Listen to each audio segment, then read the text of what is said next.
Take a look at your desk. What do you see? A keyboard? A mouse? Maybe a coffee mug? And this guy, the humble stapler.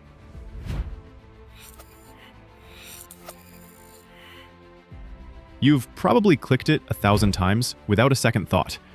But what if I told you this simple machine is one of the most powerful objects ever invented? That it holds the secret to building empires, streamlining power, and even fighting back against the system? Today, we uncover the hidden history of the stapler. Our story begins, surprisingly, in the lavish halls of 18th century France. The very first stapler-like device wasn't for an office worker, but for a king. King Louis XV had a personal fastener made just for him.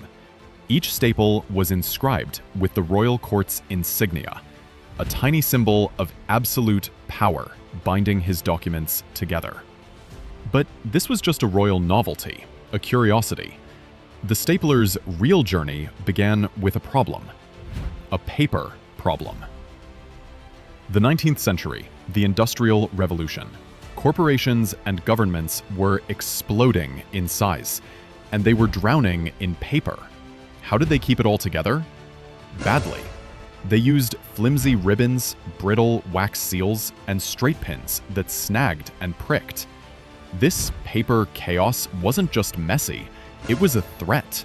How could you build a corporate empire or run a country if your most important documents could literally fall apart? The world desperately needed a better way, and in the workshops of the 19th century, inventors got to work. In 1866, George McGill patented a machine that could not only insert a staple, but also clinch it in one single motion. This was the breakthrough. Suddenly, you could transform a loose stack of vulnerable pages into a single, secure unit. A report, a contract, a file. The stapler had arrived, and it didn't just organize paper, it organized power. The simple act of stapling became a ritual of officialdom. That satisfying crunch was the sound of a document becoming official.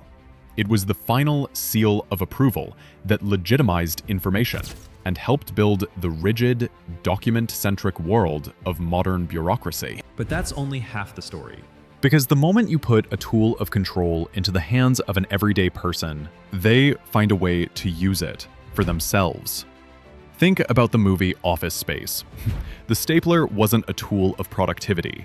It was a treasured personal possession, a symbol of identity in a dehumanizing office. And this quiet rebellion happens in countless tiny ways.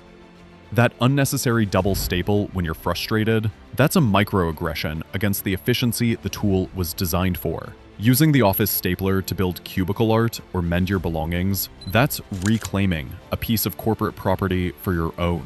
For every official report it bound, the stapler also served as a fidget toy, a miniature weapon against boredom, and a symbol of personal space. It's an object caught in a fascinating tug-of-war between corporate order and the human desire for autonomy. So the next time you pick up a stapler, remember its journey, from a king's plaything to the engine of bureaucracy, and finally, to a small symbol of our own humanity at work. It didn't just hold our papers together, it helped construct the very world we work in, while also giving us a tiny metallic tool to push back. What are your thoughts on this? Have you ever used a stapler for something unofficial? Let me know in the comments below. And if you found this video interesting, make sure to hit the like button and subscribe for more hidden histories of ordinary things. Thanks for watching.